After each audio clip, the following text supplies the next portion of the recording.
मरीचि की कथा। मरीचि की कथा। कथा सुख रूपी धान को हरा भरा करने के लिए जो मेघ समान है, ऐसे जिन भगवान के चरणों को नमस्कार कर भरत पुत्र मरीचि की कथा लिखी जाती है, जैसी कि वह और शास्त्रों में लिखी है। अयोध्या में रहने वाले सम्राट भारतेश्वर भरत के मरीचि नाम का पुत्र हुआ। मरीचि भव्य था और सलमना था। जब आदिनाथ भगवान, जो कि इंद्र, धरणेन्द्र, विद्याधर चक्रवर्ती आदि सभी महापुरुषों द्वारा सदा पूजा किए जाते थे, संसार छोड़कर योगी हुए, तब उनके साथ कोरी 4000 राजा और भी साधु हो गए। इस कथा का नायक मरीचि भी इन साधुओं में था। भरतराज एक दिन भगवान आदिनाथ तीर्थकर का उपदेश सुनने को समव शरण में गए। भगवान को नमस्कार कर उन्होंने पूछा, भगवान, आपके बाद 23 तीर्थकर और होंगे, ऐसा मुझे आपके उपदेश से जान पड़ा, पर इस सभा में भी कोई ऐसा महापुरुष है जो तीर्थंकर होने वाला हो? भगवान बोले, हाँ है। वह यही तेरा पुत्र मरीचि, जो अंतिम तीर्थंकर महावीर के नाम से प्रख्यात होगा, इसमें कोई संदेह नहीं। सुनकर भरत की प्रसन्नता का तो कुछ ठिकाना न रहा और इसी बात से मरीचि की मतिगति उल्टी ही हो गई। उसे अभिमान आ गया कि अब तो मैं तीर्थंकर होऊंगा ही, फिर मुझे नंगे रहना, दुख सहना, पूरा खाना पीना नहीं, यह सब कष्ट क्यों? किसी दूसरे वेश में रहकर मैं क्यों न सुख आराम पूर्वक रहूं?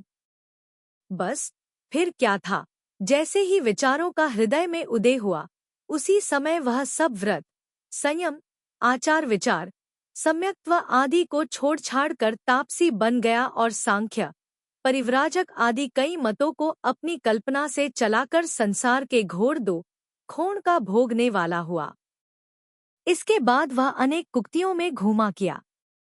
सच है, प्रमाद, असावधानी या कषाय जीवों के कल्याण मार्ग में बड़ा ही विघ्न करने वाली है और अज्ञान से भव्यजन भी प्रमादी बनकर दुख भोगते हैं।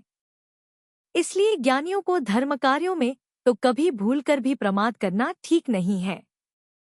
मोह की लीला से मरीचि को चिरकाल तक संसार में घूमना पड़ा। इसके बाद पाप कर्म की कुछ शांति होने से उसे जैन धर्म का फिर योग मिल गया। उसके प्रसाद से वह नंद नाम का राजा हुआ। फिर किसी कारण से इसे संसार से वैराग्य हो गया।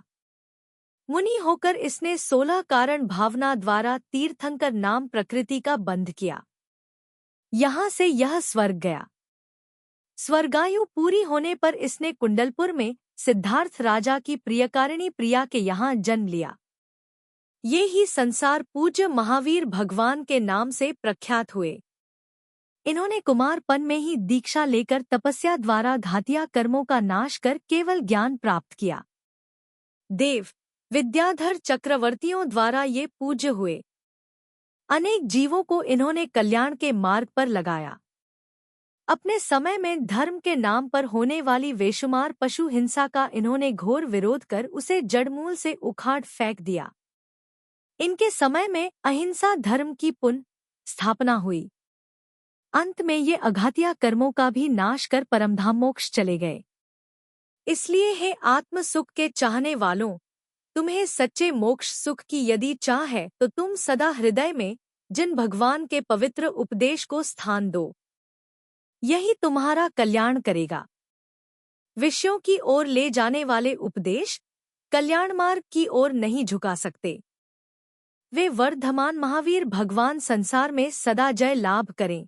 उनका पवित्र शासन निरंतर मिथ्यान्धकार का नाश कर चमकता रहे, जो भगवान जीव मात्र का हित करने वाले हैं, ज्ञान के समुद्र हैं, राजों महाराजों द्वारा पूजा किए जाते हैं और जिनकी भक्ति स्वर्गादि का उत्तम सुख देकर अंत में अनंत अविनाशी मोक्षलक्ष्मी से मिला देती है।